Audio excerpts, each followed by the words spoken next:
शीलानि पाराशुभ जगद्भद्रान्धया शुभ सुशान्तिर्भवतु सर्वानिष्ट सुशान्तिर्भवतु सिद्धश्रीमन्महागणाधिपतये नमः।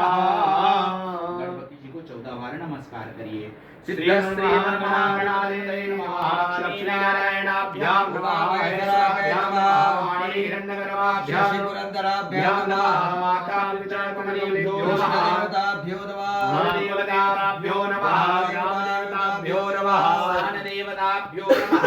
देवताभ्यो नमः। सर्वेभ्यो देवेभ्यो नमः। सर्वेभ्यो ब्राह्मणेभ्यो नमः।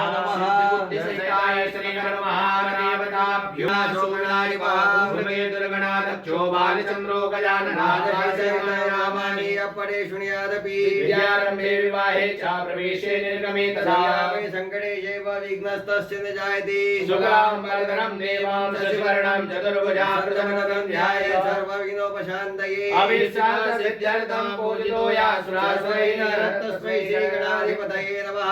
सर्वमङ्गलमाङ्गल्ये शिवे सर्वार्थसाधिके त्र्यम्बके गौरी नारायणे नमोस्तुते सर्वदा सर्वकार्येषु नास्ते सामङ्गलस्तु भगवान् मङ्गलायतनं स्मरामि नामस्तेषां जयस्तेषां कुतस्तेषां पराजयः।